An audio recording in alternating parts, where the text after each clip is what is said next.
Dari 10.396 akhirnya lulus di 2.261.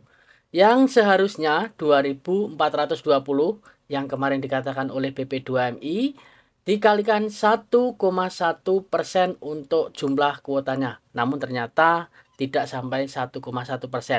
Kalau 1,1% artinya menjadi 2.420.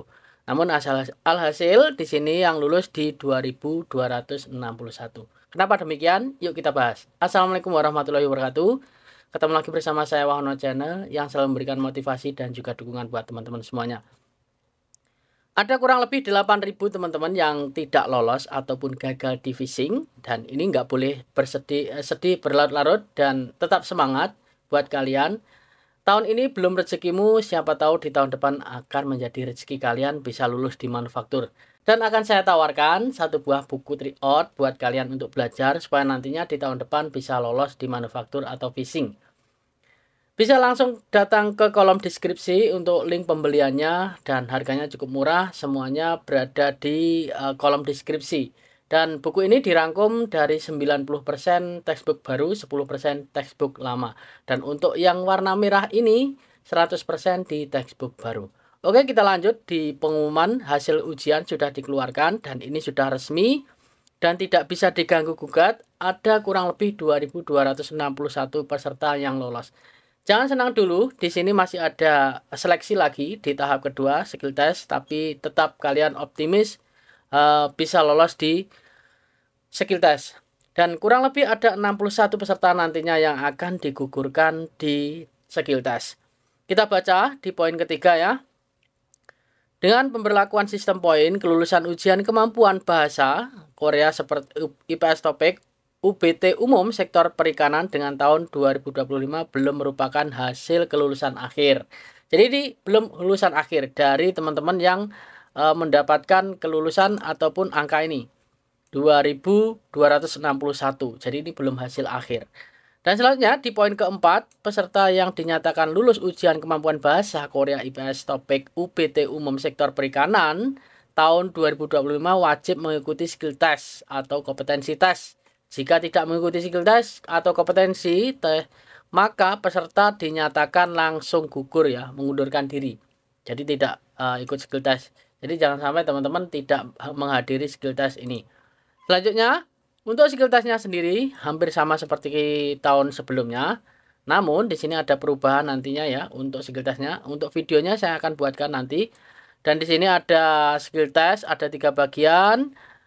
Kekuatan fisik, wawancara, kemampuan dasar. Dan untuk kompetensi tesnya meliputi ada kurang lebih pengalaman sektor fishing atau perikanan minimal 1 tahun.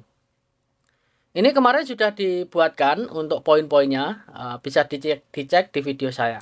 Selanjutnya sertifikat pelatihan vokasional kejuruan sektor perikanan yang dikeluarkan oleh lembaga pelatihan meliputi nama lembaga dan materi pelatihan dan juga pelatihannya 120 jam pelatihan.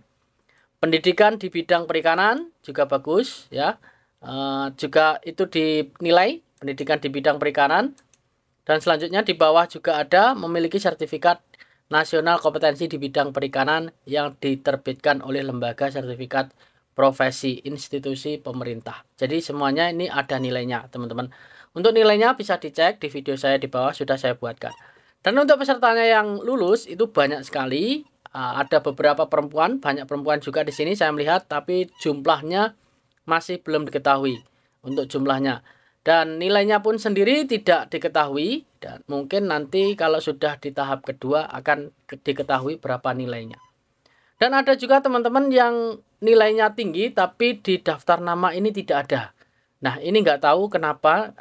Lebih baik solusinya, maksud saya solusinya ini datang ke websitenya BP2MI, cari emailnya atau email BP2MI, email ke BP2MI, tanyakan langsung ya teman-teman.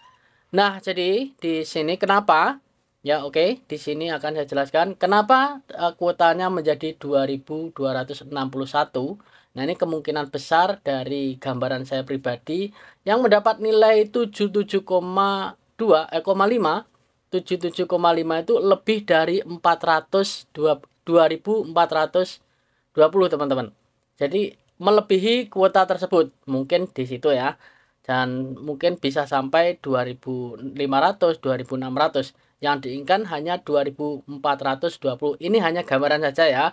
Kenapa diluluskan 2.261. Ya, gambaran saya seperti itu. Jadi yang mendapatkan nilai 77,5 itu banyak sekali.